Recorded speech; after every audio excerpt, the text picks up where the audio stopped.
اور اصل میں حضرت حسین کے قاتل وہ کوفی ہیں، وہ بزدل، وہ منافق جنہوں نے بیعت کر کے بیعت توڑی۔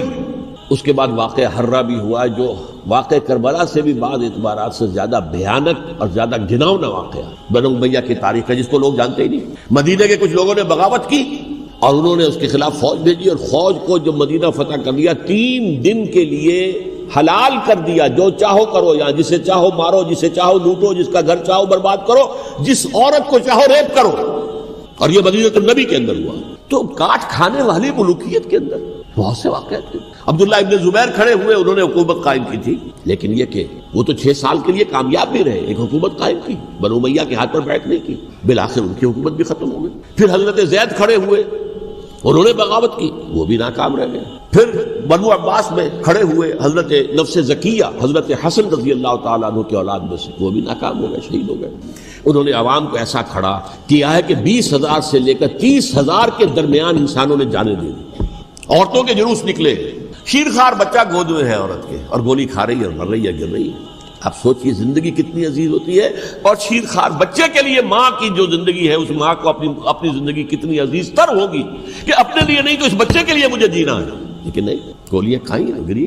یہ جذبہ انہی میں ہے۔ واقعہ یہ ہے کہ اہل سنت کے اندر یہ جذبہ نہ ہونے کے برابر، یہ میں واشگاف الفاظ میں کہہ رہا ہوں۔ پورے عالم اسلام میں صرف شیعہ ایران ایسا نکلا ہے کہ جس نے بادشاہت کا خاتمہ کیا، باقی سعودی عرب میں بادشاہت بیٹھی ہوئی ہے، ڈٹ کر بیٹھی ہوئی ہے، اربوں ڈالر کا ایک ایک محل بنتا ہے ان بادشاہوں کا، اور سنی سن کوئی حرکت نہیں۔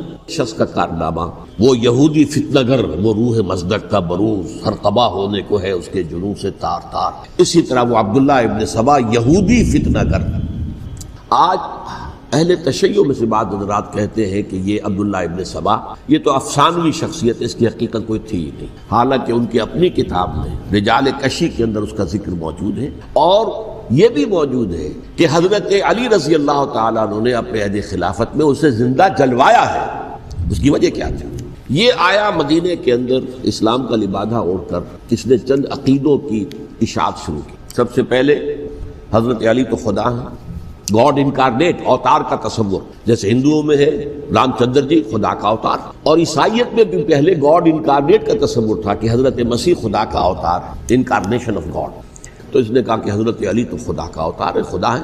نمبر 2، اس نے کہا کہ ہر نبی کا ایک وصی ہوتا ہے جس کے حق میں وہ وصیت کرتا ہے، تو حضور صلی اللہ علیہ وسلم کے وصی حضرت علی ہیں، لہذا خلیفہ تو اول روز سے حضرت علی ہیں، حضرت ابو بکر، حضرت عمر، حضرت عثمان، یہ تو غاصب ہے، اور حضرت عثمان کی خلافت تھی اس وقت تو خاص طور پر۔ پھر اس نے جو قبائلی عصبیت تھی اسے بھڑکایا۔ پرانی جو عصبیت چل رہی تھی قریش کے اندر، وہ 2 گھرانے ایک دوسرے کے مد مقابل تھے۔ دیکھیے، ایک ہوتا ہے قبیلہ، ایک ہوتا ہے گھرانہ۔ ہمارے پنجاب میں ایک قبیلہ ہے وٹو قبیلہ، اس کے گھرانے بہت سے، مانے کے، لالے کے، سجے کے، شامت کے، یعنی کوئی لالا تھا ان میں سے بڑا، ان کے بیٹے ہو گئے لالے کے، ان کی اولاد، خاندان یہ کہلاتے ہیں۔ قبیلہ ہے یہ وٹو قبیلہ۔ تو قبیلہ تھا قریش، اس میں گھرانے بہت تھے، بنو ہاشم، بنو امیہ، بنو تیم، بنو عدی، یہ بہت سے گھرانے تھے۔ تو چوٹی کے 2 گھرانے جو تھے وہ بنو ہاشم اور بنو امیہ، ان کے درمیان چپقلش تھی، مقابلہ، مسابقت، اور یہ مسابقت فی الخیر بھی ہوتی تھی۔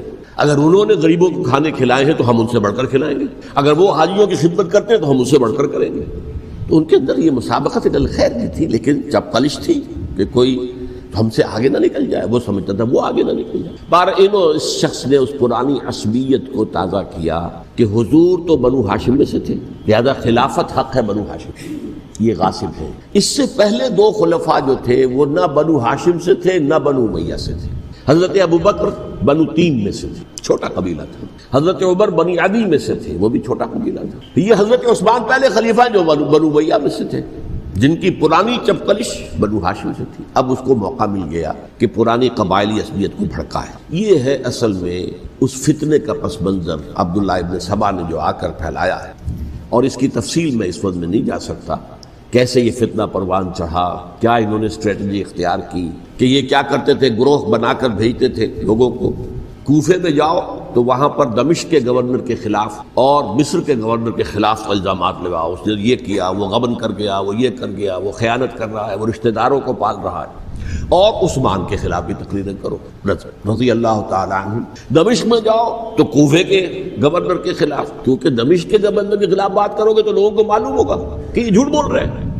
لیکن یہ کہ وہاں تو تم بات کرو کوفے کے گورنر کے خلاف اور مصر کے گورنر کے خلاف اور حضرت عثمان کے خلاف. مصر میں جاؤ تو بات کرو کوفے کے اور شام کے گورنر کے خلاف اور حضرت عثمان کے خلاف. یہ انہوں نے ایسا اٹھایا. اور اس زمانے میں آپ کو معلوم ہے ذرائع نشر و رسائی تھے نہیں، نہ اس فتنے کی پتہ چل سکا جب تک کہ وہ فتنہ جو ہے پوری طرح برگ و بار لا کر تراور درخت نہیں بن گیا. اس کے نتیجے میں حضرت عثمان رضی اللہ تعالیٰ عنہ شہید اور خلیفہ پھر حضرت علی رضی اللہ تعالیٰ عنہ کو انہی سوائیوں نے جنہوں نے گھیراؤ کیا تھا، جنہوں نے حضرت عثمان کو شہید کیا ہے، یہی حضرت علی رضی اللہ تعالیٰ عنہ کے ارد گرد ہو گئے. اور حضرت علی رضی اللہ تعالیٰ عنہ بھی نہیں چاہتے تھے خلافت کی بیعت لینا، لیکن آخر کیا کرتے؟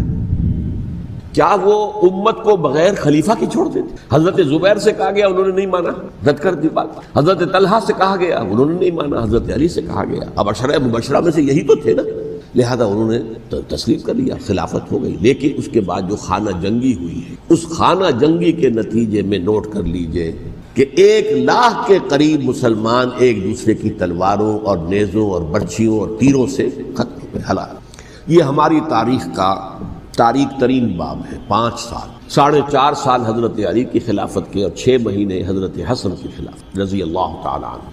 اس سے کیا ہوا کہ ایک طرف تو اسلام کی جو توسیع ہو رہی تھی، تھمتا نہ تھا کسی سے سیل رواں ہمارا، وہ سیلاب رک گیا. انٹرنل سیبوٹاج ہو گئی نا، اب تو اندر ہی آپس ہی میں اگر دست و گریبان ہو گئے تو باہر اب کیا توسیع کرتے ہیں، وہ توسیع کا عمل رک گیا. اور یوں سمجھیے کہ جیسے ٹرک اگر کبھی چل رہا ہو، بھرا ہوا ہو، لوڈنگ، اور وہ چڑھائی چڑھ رہا ہو، تو اگر کہیں موشن ٹوٹ جائے، ٹرک کو رکنا پڑے، تو ڈرائیور کے جان پر بن جاتی، اس لیے کہ اس کو دوبارہ سٹارٹ کرنا، اور جبکہ وہ چڑھائی پر ہے، انکلائن پر ہے، آسان کام نہیں ہے. خطرہ ہوتا ہے وہ پیچھے جو ہے وہ نہ جائے. اور پہاڑی علاقوں میں آپ کو معلوم ہے ذرا پیچھے چلے جانے کا مطلب جو ہے بہت خطرناک جو ہے نتیجہ نکل سکتا. بہرحال حضرت علی رضی اللہ تعالیٰ عنہ نے اپنے خلافت میں ایک کام یہ کیا. اب اس کی کیا مصلحتیں تھیں یہ تو انہی کے علم میں ہوگا، ہم قیاس کر سکتے ہیں، میں اس تک میں نہیں جانا چاہتا. ابھی تک خلافت کا مرکز تھا مدینہ منورہ، حضرت ابوبکر، حضرت عمر، حضرت عثمان، وہی جہاں حضور صلی اللہ علیہ وسلم رہے تھے اور جہاں پر کہ حضور مدفون تھے.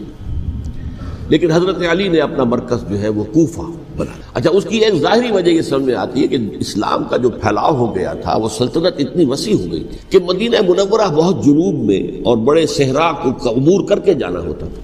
کوفہ جبکہ ایسی مقام پر تھا کہ جہاں سے مشرقی راستہ جا رہا ہے ایران کو، عراق کے اندر تو ہے وہ شہر کوفہ، اور پھر ایران اور خراسان اور ہندوستان کو راستہ جا رہا ہے. وہیں سے شمال کی طرف جا رہا ہے، شام کی طرف اور ترکی کی طرف، اور وہاں سے پھر یہ کہ مغربی افریقہ کو بھی کنٹرول کرنا، جو شمالی افریقہ کو بھی آسان تھا. بہرحال حضرت علی نے کوفہ کو اپنا مرکز بنایا، اور نتیجہ یہ ہوا کہ سبائیوں کا بھی مرکز وہی بن گیا، چونکہ انہوں نے اپنے آپ کو گردا گرد رکھا حضرت علی کے رضی اللہ تعالیٰ.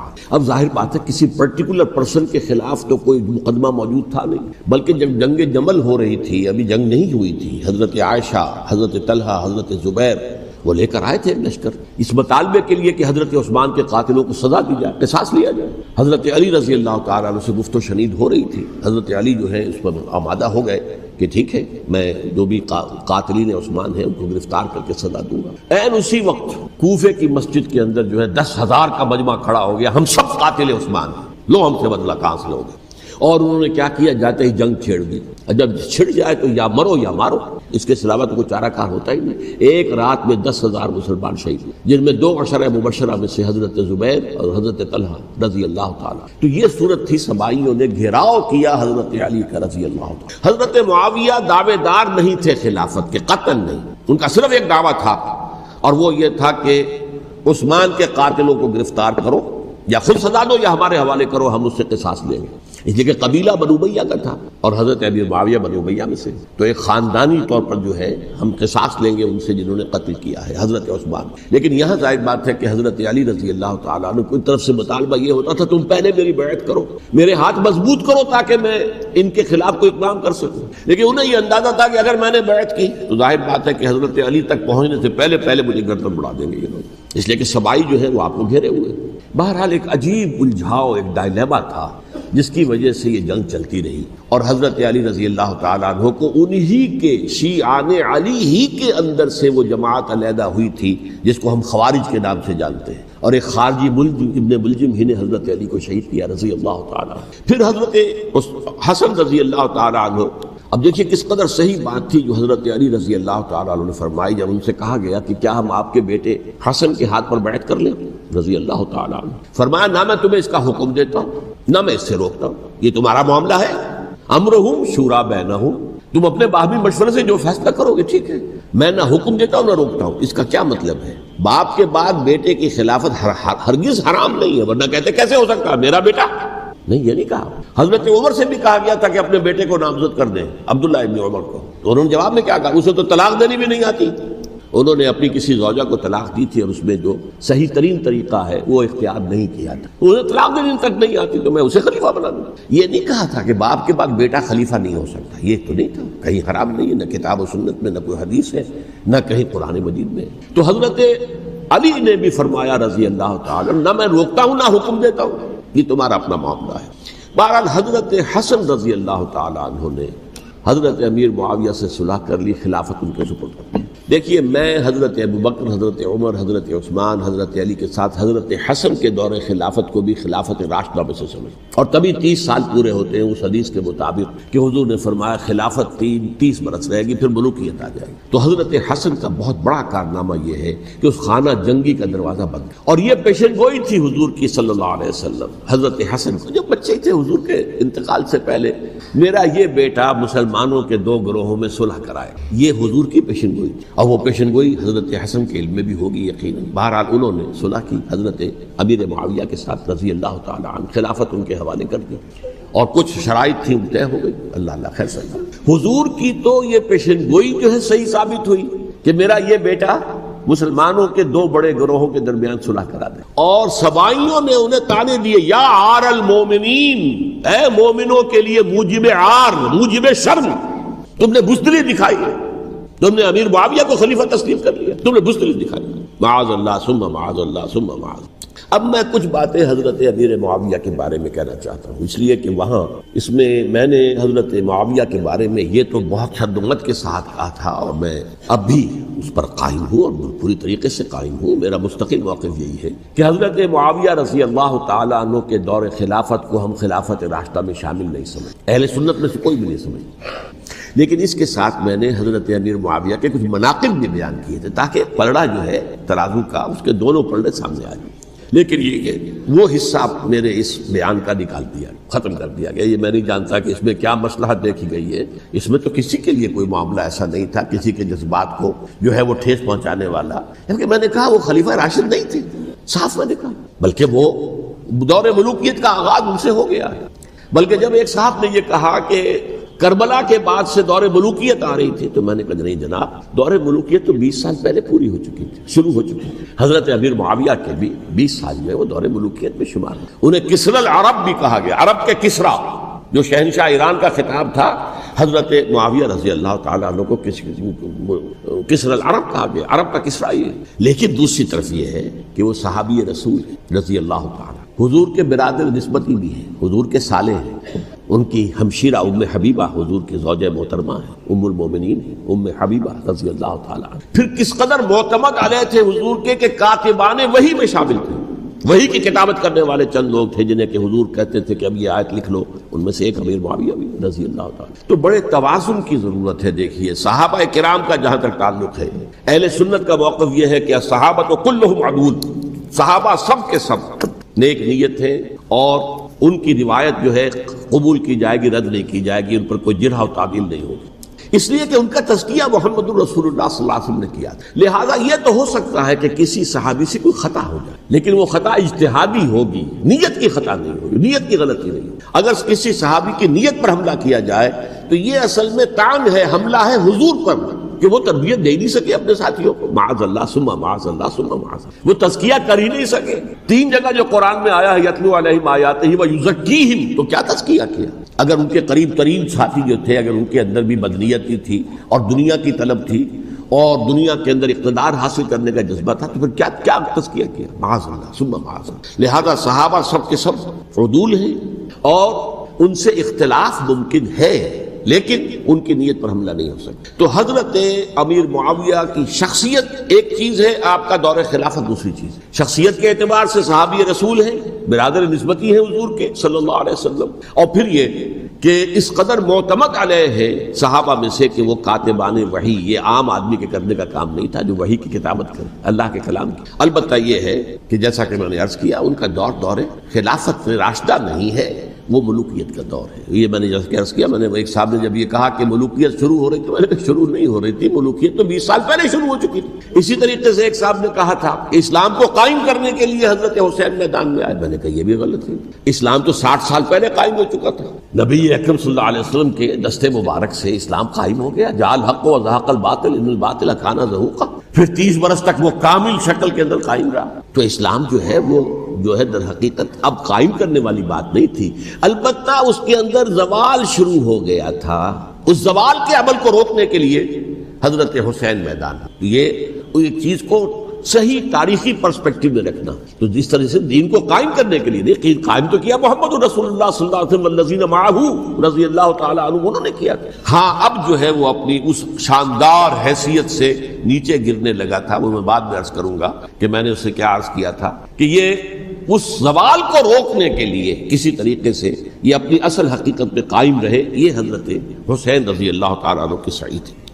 اچھا، حضرت امیر معاویہ کے جو 20 سال ہیں وہ پورے امن، سکون، اطمینان، کوئی جھگڑا، کوئی فساد، کوئی اختلاف، کوئی باہمی فانہ، کچھ 20 سال، یہ بھی تاریخ کی بڑی چشم کشا حقیقت ہے جو عام طور پر لوگوں کے علم میں نہیں ہے۔ سبائی بھی دبکے رہے، حضرت امیر معاویہ کی حکومت اتنی مضبوط تھی، کنٹرول، کہ ان کو کچھ سر اٹھانے کا موقع نہیں ملا، موجود تھے، دبکے رہے۔ جیسے کہ میں نے کہا ریولوشن کے آخری مرحلے پر آ کر جو مخالفین ہیں وہ دب جاتے ہیں کہ پھر دیکھیں گے موقع ملے گا تو پھر لیں گے ان سے حساب کتاب۔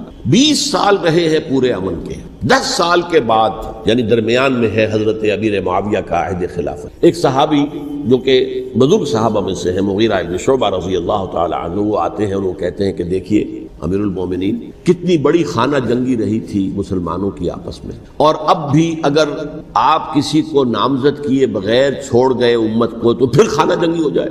1 لاکھ اس وقت جو ہے وہ ہلاک ہوئے تھے، نہ معلوم اب کتنے ہلاک، لہٰذا آپ اپنی زندگی ہی میں نامزد کر دیجئے کسی کو خلیفہ، ولی عہد بنا۔ حضرت امیر معاویہ نے ابتداً جو ہے انکار کیا نہیں، لیکن ان کے دلائل ایسے تھے وزنی، اور میں سمجھتا ہوں کہ وہ بات صحیح تھی جو مغیرہ ابن شعبہ نے کہی، اس لیے کہ اب صحابہ کرام میں سے جو کبار صحابہ تھے وہ تو سب دنیا سے رخصت ہو چکے تھے، اب تو یا صغار صحابہ رہ گئے تھے جو حضور کے زمانے میں بچے تھے، حضرت حسن، حضرت حسین، عبداللہ ابن زبیر، یہ بچے ہی تھے نا، یا تو وہ تھے، اور یا بالکل نو مسلم تھے، اور نو مسلموں میں بڑی تعداد وہ تھی جو ایرانیوں کی تھی، شامیوں کی تھی، ادھر کی تھی، ادھر کی تھی، تو ان کو تو ظاہر بات ہے کہ تربیت نبوی سے کیا خلافت راشدہ سے بھی اکثر و بیشتر کو کوئی حصہ ملا ہی نہیں۔ تو اس صورت میں اب وہ اعلیٰ ترین معیار پر حکومت کے نظام کو قائم کرنا ممکن نہیں ہے۔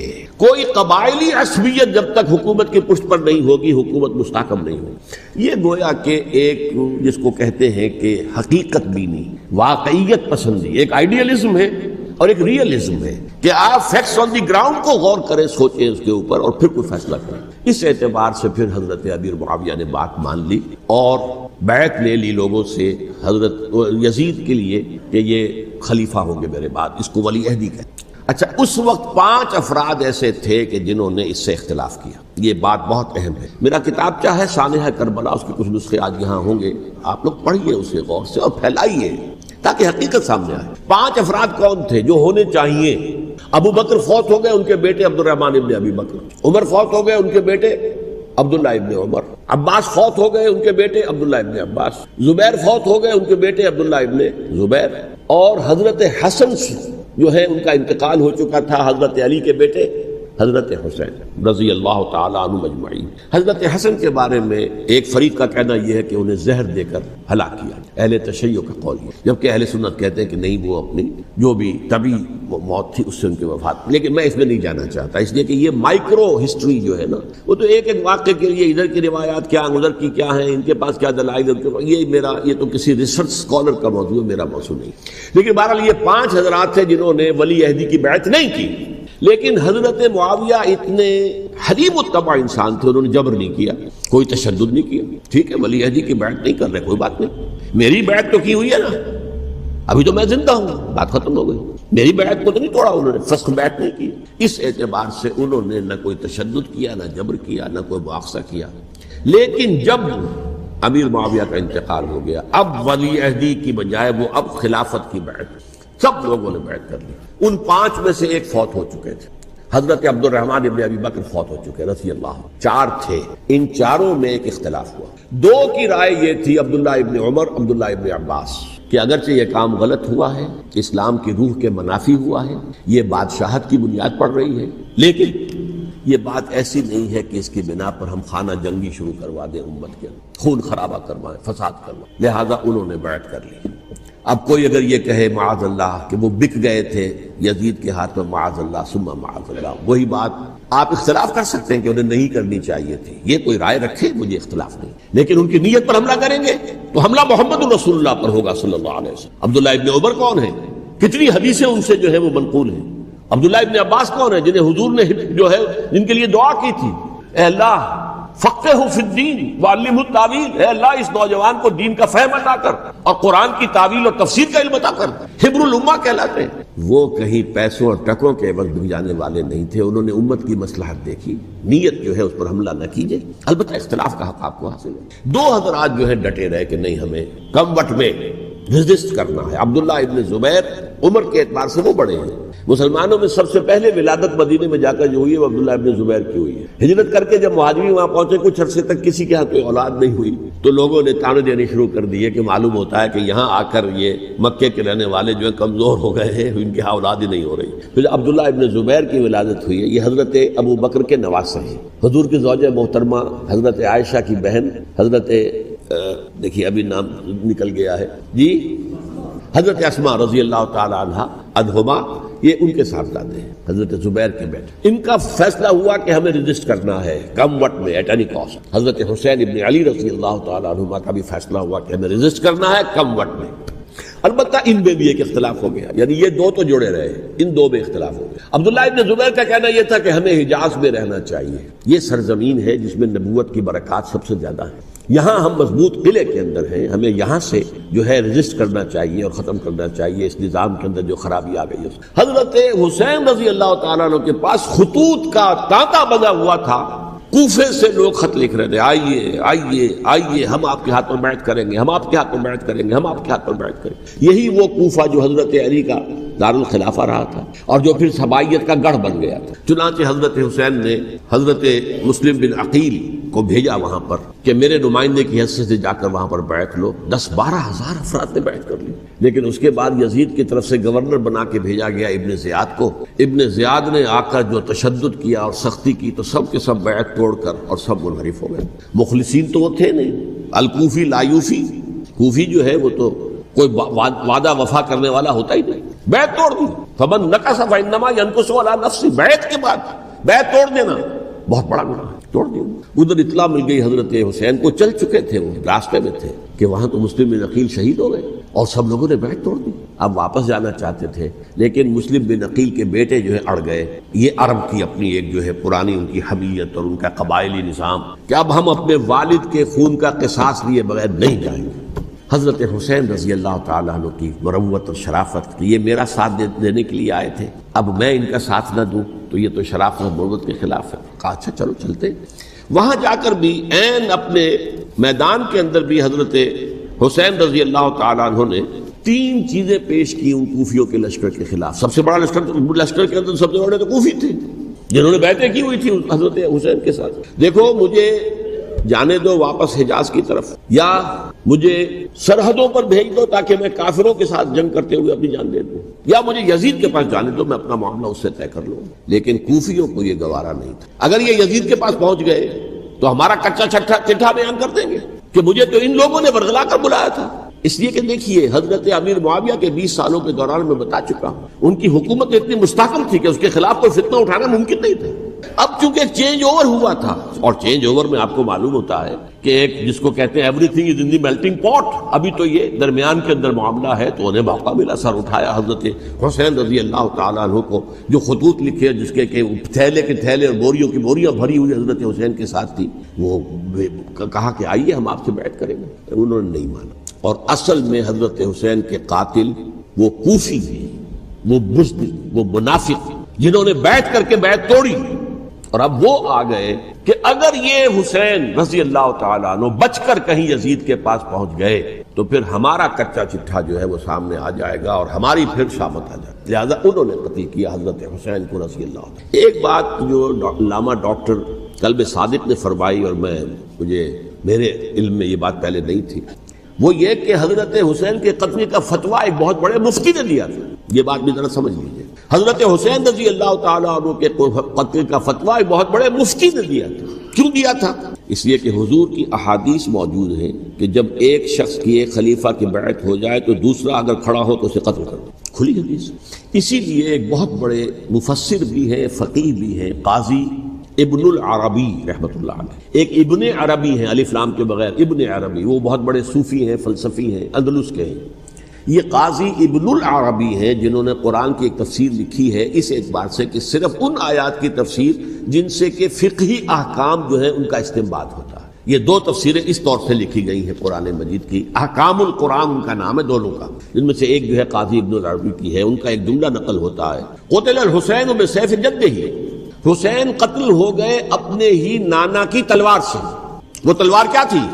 جب کسی کی بیعت ہو چکی ہو پھر کوئی کھڑا ہو مدعی خلافت، قتل کر۔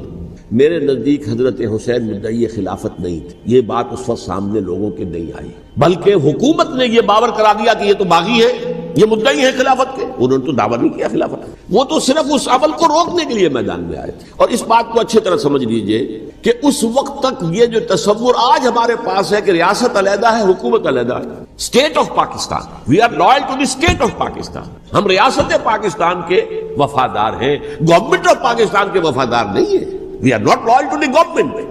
گورنمنٹ تو کبھی بے نظیر کی تھی، ہم اس کے خلاف تحریک چلا رہے تھے، یا کبھی کسی اور کی تھی اس کے خلاف تحریک چل رہی ہے، یا کبھی ضیاء الحق کی تھی اس کے خلاف تحریک چل رہی ہے۔ گورنمنٹ کو بدلنا تو عوام کا حق ہے، آج، اس وقت نہیں تھا، اس وقت ریاست اور حکومت کا کوئی فرق نہیں تھا، لہذا جو حکومت سے اختلاف کرے گویا کہ باغی ہے۔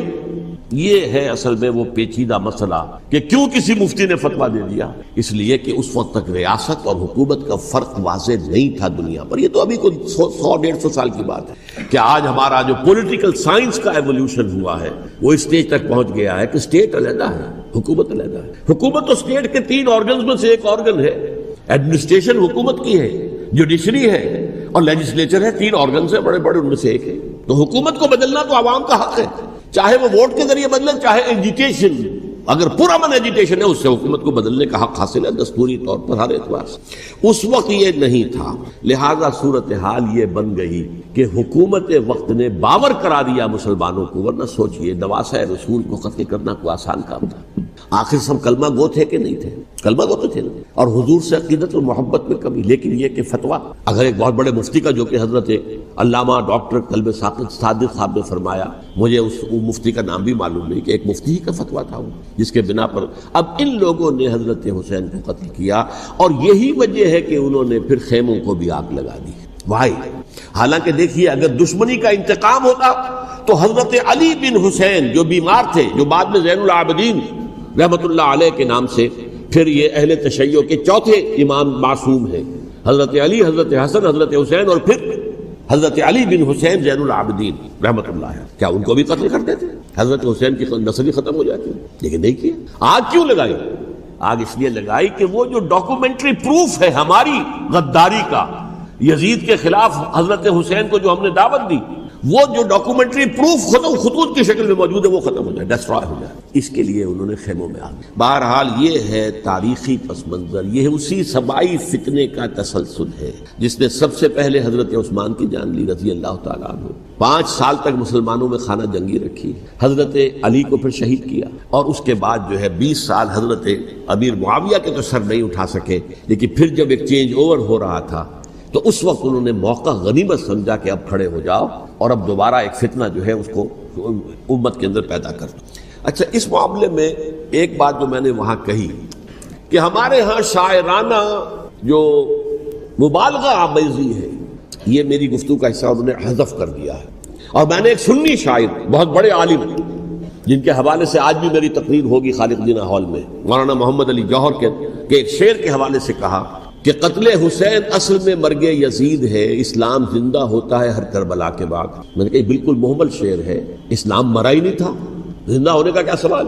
اور اگر کسی درجے میں مزمحل یا زخمی ہوا تھا تو وہ تو رہا، کربلا کے بعد بھی رہا، یزید کی حکومت بھی رہی، بنو امیہ کی حکومت بھی چلی، کوئی تبدیلی تو نہیں آئی۔ یہ کیا کہہ رہے ہیں؟ اسلام زندہ ہوتا ہے کربلا کے بعد۔ میں نے کہا اسلام مرا نہیں تھا۔ جیسے میں نے یہ کہا کہ ملوکیت جو ہے وہ اب شروع نہیں ہوئی، ملوکیت تو 20 برس پہلے شروع ہو چکی تھی حضرت امیر معاویہ کے، لیکن ظاہر بات ہے کہ حضرت حسن نے، حضرت حسین نے اس کو قبول کیا، اور حضرت حسین نے تو پھر 10 سال تک ولی عہدی جو تھی چاہے بیعت نہیں کی لیکن اس کے خلاف میدان میں آ کر چیلنج تو نہیں کیا۔ اس اعتبار سے یہ معاملہ جو ہے اسلام زندہ ہوتا ہے کربلا کے بعد، یہ بے تکی بات ہے۔ ہاں، حضرت شاہ اسماعیل شہید رحمۃ اللہ علیہ کی اگر میں تشبیہ کو، تمثیل کو سامنے رکھوں تو اسلام کی عمارت 6 منزلہ ہے، 6ٹھی منزل ٹاپ کی وہ گر گئی، 5 منزلیں انٹیکٹ تھیں، اسلام مرا نہیں تھا۔ عدالت میں شریعت کے مطابق فیصلے ہو رہے تھے، قاضی تھے، مفتی تھے، شریعت نافذ تھی، اسلام کہاں مرا تھا؟ جبکہ خود کہہ رہے ہیں علامہ قلب صادق کے ایک مفتی کے فتوے سے ہی حضرت حسین کو قتل کیا گیا۔ اب وہ مفتی کی رائے، اس کی بدنیتی ہو، جو بھی ہو، وہ جانے، اللہ جانے، لیکن عام مسلمان کیا کریں؟ اس پہلو سے اسلام مرا نہیں تھا۔ ہاں، 1 منزل گر گئی تھی، وہ گری رہی، 1000 برس تک گری رہی، یہاں تک کہ آ کر مغربی امپیریلزم نے اس کے گرایا، ملوکیت کا معاملہ ختم کیا، اور وہ جبرین ملوکیت دوسری آ گئی، ورنہ وہی بادشاہی چلی ہے۔ بلکہ دور بنو امیہ میں وہ بادشاہی پوری طرح اس نے بالوں پر نہیں نکالے تھے، اصل بالوں پر تو اس نے نکالے ہیں دور بنو عباس میں آ کر، اور پھر سلاطین جو ہے ترک، جو ترک خلفاء ہے، ان کا بھی بادشاہت تھی، اور کیا تھا، وہ خلافت تو نہیں تھی۔ تو یہ تو اسلام میں جو بھی نقص واقع ہو گیا تھا، کبھی واقع ہو گئی تھی، وہ جو کی تو برقرار رہی، اس کو بھی تسلیم کیا۔ میں اللہ کا شکر ادا کر کے کہتا ہوں کہ دونوں حضرات، دونوں شیعہ دانشور اور بڑی اعلیٰ سطح کے جو شیعہ عالم تھے، انہوں نے اس بات کو تسلیم کیا اور میری اس بات کو چیلنج نہیں کیا۔ اصل میں تیسری بات میں نے یہ کہی کہ دیکھیے حضرت حسین رضی اللہ تعالی عنہ کی اس شہادت کے بعد، اس کے بعد واقعہ ہرہ بھی ہوا، جو واقع کربلا سے بھی بعض اعتبارات سے زیادہ بھیانک اور زیادہ گھناؤنا واقعہ بنو امیہ کی تاریخ ہے، جس کو لوگ جانتے ہی نہیں۔ مدینے کے کچھ لوگوں نے بغاوت کی اور انہوں نے اس کے خلاف فوج بھیجی، اور فوج کو جب مدینہ فتح کر لیا، 3 دن کے لیے حلال کر دیا، جو چاہو کرو، یہاں جسے چاہو مارو، جسے چاہو لوٹو، جس کا گھر چاہو برباد کرو، جس عورت کو چاہو ریپ کرو، اور یہ مدینہ النبی کے اندر ہوا۔ تو کاٹ کھانے والی ملوکیت کے اندر بہت سے واقعات ہوئے۔ عبداللہ ابن زبیر کھڑے ہوئے، انہوں نے حکومت قائم کی تھی، لیکن یہ کہ وہ تو 6 سال کے لیے کامیاب بھی رہے، ایک حکومت قائم کی، بنو امیہ کے ہاتھ پر بیعت نہیں کی، بالآخر ان کی حکومت بھی ختم ہو گئی۔ پھر حضرت زید کھڑے ہوئے، انہوں نے بغاوت کی، وہ بھی ناکام رہ گئے۔ پھر بنو عباس میں کھڑے ہوئے حضرت نفس زکیہ، حضرت حسن رضی اللہ تعالیٰ عنہ کے اولاد میں سے، وہ بھی ناکام ہو گئے، شہید ہو گئے۔ پھر یہ سمجھ لیا گیا کہ اب یہ جہاں تک 6ٹھی منزل ہے وہ تو دوبارہ تعمیر نہیں ہو سکتی، یہ تو جس کی لاٹھی اس کی بھینس، جس کے پاس طاقت ہوگی اس کی حکومت ہوگی، جس کا قبیلہ زیادہ قوی ہوگا، جس قبیلے میں زیادہ عصبیت ہوگی، مضبوط ہوگا، متحد ہوگا، طاقتور ہوگا، اسی کی حکومت ہوگی۔ البتہ اس کے نیچے لوگوں کے اخلاق کی اصلاح کرو۔ صوفیاء کرام نے وہ کام اپنے ذمے لیا، اور بالکل وہی کام ہے کہ جو ائمہ اہل بیت کرتے رہے۔ حضرت حسن کی اولاد میں، پھر حضرت علی بن حسین رضی اللہ تعالی، حضرت حسین کی اولاد میں، پھر امام محمد باقر، امام محمد جعفر صادق، اور اس کے بعد بھی 5 اور، کسی نے بغاوت نہیں کی۔ جیسے علماء کرام کام کر رہے تھے اور جیسے صوفیاء کرام کام کر رہے تھے، ایسے ہی وہ مسلمانوں کی علمی تربیت، روحانی تربیت و تزکیہ کر رہے تھے، کسی نے حکومت کو چیلنج نہیں کیا۔ نوٹ کر لیجیے اس بات، حضرت علی نے بھی چیلنج نہیں کیا تھا، حضرت حسن نے چیلنج نہیں کیا، خود صلح کر لی۔ تو ائمہ اہل بیت جو 12 یہ گنتے ہیں، جن میں سے آخری جو ہے حضرت مہدی کو تو ابھی ظاہر ہونا ہے، ان کے عقیدے کے مطابق وہ روپوش ہیں، وہ ظاہر ہوں گے، لیکن 11 حضرات کے بارے میں یہ کہ حضرت حسین کے سوا کسی نے بھی چیلنج نہیں کیا موت کے نظام، اور حضرت حسین نے بھی اس مغالطے پر کیا کہ کوفی ساتھ دیں گے، اور یہ موقع ہے کہ یہ جو 6ٹھی منزل اسلام کی گر گئی ہے، اسے دوبارہ تعمیر کر دیا جائے۔ انہوں نے خلافت کا دعویٰ نہیں کیا تھا، یہ انہیں عوام کو مغالطے میں مبتلا کیا گیا کہ یہ خلافت کا مدعی ہو کر سامنے آیا۔ جیسا کہ میں نے آپ سے کہا تھا، امیر معاویہ نے حضرت علی کے عہد خلافت میں کبھی خلافت کا دعویٰ نہیں کیا، مدعی خلافت نہیں تھے وہ تو یہ کہتے تھے کہ قاتلان حسین جو ہے قاتلان عثمان کو سزا دو، قصاص دو، بس۔ اسی طرح حضرت حسین نے بھی، اب دیکھیے اس ضمن میں اس میں کوئی شک نہیں ہے، حضرت حسین رضی اللہ تعالی عنہ کی جو شہادت ہوئی ہے، ان کے ساتھیوں کی، اعزاء و اقارب کی، تاریخ انسانی میں یہ عزم، ہمت، شجاعت، مثابرت، صبر، استقلال، استقامت، اس کی بہت روشن مثال ہے، بہت روشن مثال ہے، بہت روشن مثال ہے۔ لیکن اس سے تاریخ کی رفتار پر کوئی اثر نہیں پڑا۔ وہ جو ملوکیت آ گئی تھی وہ اور گہری سے گہری ہوتی چلی گئی۔ واقعہ کربلا کے بعد تو واقعہ ہررا ہوا میں نے گنوا دیا، اس سے زیادہ تو میرے خیال میں کہ اور ہمارے لیے لائق شرم جو ہے کوئی واقعہ ہے ہی نہیں اس پہلو سے۔ لیکن حضرت حسین کا ایک، اب ان کو یہ کہ میں مطلب یہ کہ اگر میں ان کے ہاتھ پر بیعت کر لیتا ہوں جو کہ اس وقت سامنے موجود تھے کہ یزید کی بیعت تمہارے ہاتھ پر کرتا ہوں، تو گویا کہ اپنے آپ کو سرنڈر کر دیتے۔ وہی خطرہ جو امیر معاویہ کو تھا کہ مجھے وہ تو پہنچنے بھی نہیں دیں گے علی تک رضی اللہ تعالیٰ عنہ، اور مجھے پہلے ہی شہید کر دیں گے۔ یہی خطرہ حسین کو تھا رضی اللہ تعالیٰ عنہ کہ مجھے یزید تک پہنچنے نہیں دیں گے، پہلے ہی قتل کر دیں گے۔ اور ویسے بھی یہ ایک شرافت، مروت اور حمیت اور غیرت اور عزت نفس کا تقاضا بھی تھا کہ بھائی معاملہ ہے یزید کا، میرا مجھے وہاں جانے دو، اللہ اللہ خرچ دینا، یو کین اسکورٹ می، میرے دائیں بائیں چلو تاکہ میں کہیں اور بھاگ نہ جاؤں تمہارے خیال میں، مجھے وہاں پہنچا دو، میں وہاں پہ جا کے اس سے معاملہ کر لوں۔ لیکن انہوں نے قتل کیا، اصل قاتلان کوفی وہی سبائی۔ البتہ یہ ہے کہ اس واقعے کی جو یادگار ہے اس میں کوئی شک نہیں ہے کہ اس نے مسلمانوں میں سے ایک گروہ کے دل میں قربانی اور شہادت کا جذبہ بہت پیدا کیا، اس میں کوئی شک نہیں۔ اور جس طریقے سے کہ عاشورہ محرم میں یاد منائی جاتی ہے، جس طریقے سے اس نے اہل تشیع کے اندر قربانی کا جذبہ بے انتہا پیدا کر دیا، اگرچہ وہ جذبہ بروئے کار نہیں آتا، اس لیے کہ ان کے ہاں یہ عقیدہ ہے، یہ طے ہے کہ جب تک حضرت مہدی ظاہر نہیں ہوں گے ہم کسی کے خلاف بغاوت نہیں کریں گے۔ یہ پوری تاریخ میں ان کا معاملہ رہا، تمام جو ہے ائمہ اہل بیت کا معاملہ رہا، جب تک مہدی نہیں آتے keep sitting and keep waiting, wait and see, that's all. یہ تو خمینی صاحب نے کیا ہے، آیت اللہ خمینی صاحب نے، کہ انہوں نے یہ ایران کے شیعوں کو باور کرایا کہ بھائی جب آئیں گے حضرت مہدی آ جائیں گے، لیکن ہم اب ہاتھ پر ہاتھ رکھ کر بیٹھے رہیں، باطل کو چیلنج بھی نہ کریں، ہمیں کچھ تو کرنا چاہیے، وہ ہاتھ پاؤں ہلانے چاہیے، اور کچھ نہیں تو مہدی کا راستہ جو ہے صاف کرنا چاہیے، تمہید کرنی چاہیے، ان کے راستہ ہموار کیا جائے۔ تو یہ ان کی بڑی عظمت ہے آیت اللہ خمینی صاحب کی کہ اہل تشیع ایران کے جو ہے ان سے انہوں نے یہ بات منوا لی کہ ہم بالکل انرٹ نہیں بیٹھے رہیں گے، بلکہ اب انہیں نائب امام قرار دے کر اور ولایت فقیہ کے فلسفے کے حوالے سے، یہ دو چیزیں ان کی جو ہیں بنیادی فلسفے کی ہیں، وہ اس وقت میرا موضوع نہیں ہے، انہوں نے عوام کو ایسا کھڑا کیا ہے کہ 20,000 سے لے کر 30,000 کے درمیان انسانوں نے جانیں دے دی، عورتوں کے جلوس نکلے، شیرخوار بچہ گود میں ہے عورت کے اور گولی کھا رہی ہے، مر رہی ہے، گر رہی ہے۔ آپ سوچئے زندگی کتنی عزیز ہوتی ہے، اور شیرخوار بچے کے لیے ماں کی جو زندگی ہے، اس ماں کو اپنی زندگی کتنی عزیز تر ہوگی کہ اپنے لیے نہیں تو اس بچے کے لیے مجھے جینا ہے، لیکن نہیں، گولیاں کھائیں گری۔ یہ جذبہ انہی میں ہے۔ واقعہ یہ ہے کہ اہل سنت کے اندر یہ جذبہ نہ ہونے کے برابر، یہ میں واشگاف الفاظ میں کہہ رہا ہوں، پورے عالم اسلام میں صرف شیعہ ایران ایسا نکلا ہے کہ جس نے بادشاہت کا خاتمہ کیا، باقی سعودی عرب میں بادشاہت بیٹھی ہوئی ہے، ڈٹ کر بیٹھی ہوئی، اربوں ڈالر کا ایک ایک محل بنتا ہے ان بادشاہوں کا، اور سنی سن ہے، سن کوئی حرکت نہیں۔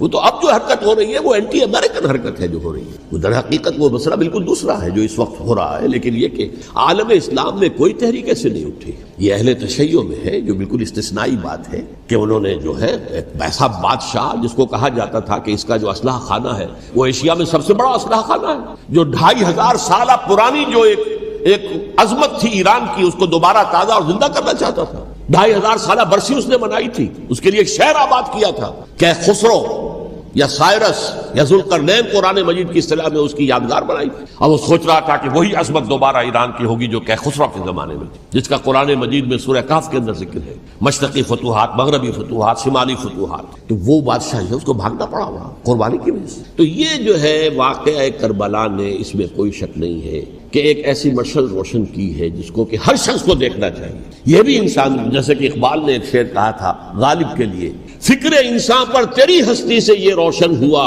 ہے، پرے برغ تخیل کی رسائی تاک ہو جا۔ تو فکر انسان پر حضرت حسین کی قربانی سے یہ واضح ہوا ہے کہ انسان کس حد تک جا سکتا ہے قربانی دینے کے لیے اپنے کسی مقصد کے لیے۔ مقصد ان کا جو تھا، میں نے اسی لیے آیت پڑھی تھی، معاذ اللہ ثم معاذ اللہ۔ میں ایک آخری بات جو کہہ رہا ہوں وہ نوٹ کر لیجئے، ایک خاص انتہائی نقطۂ نظر کے عام کیے جانے کی وجہ سے سنیوں میں بھی ایک انتہائی رد عمل پیدا ہوا ہے، ایکسٹریم رائٹسٹ سنی سے۔ اگر ایک طرف سے حملہ کیا گیا ہے حضرت عثمان کی نیت پر، ان کو خیانت کا الزام لگایا گیا، ان پر اقربا پروری کا الزام لگایا گیا، حضرت ابو موسیٰ اشعری پر خیانت اور غداری کا الزام لگایا گیا، یہ ساری چیزیں اگر صحابہ کرام کے اوپر ہوئی ہیں، امیر معاویہ پر، امیر اور عمرو بن العاص پر، تو جواب میں کچھ لوگ کھڑے ہو گئے، حضرت علی وہ اقتدار کے طالب تھے، معاذ اللہ ثم معاذ اللہ ثم معاذ۔ یہ اہل سنت کا موقف نہیں۔ حضرت حسین اقتدار کے طالب تھے، ہرگز نہیں، ہرگز نہیں، ہرگز نہیں۔ وہی اصول جو میں نے بتایا تھا سب کے لیے لاگو رہے گا، وہ امیر معاویہ کے لیے ہے تو حضرت علی کے لیے بھی، حضرت حسین کے لیے بھی ہے۔ یہ نیک نیت ہے، آپ ان کی کسی رائے سے اختلاف کر سکتے ہیں لیکن ان کی نیت پر حملہ نہیں کریں گے۔ نیت پر حملہ کریں گے آپ کا ایمان بالرسالت جو ہے وہ مجروح ہو جاتا ہے۔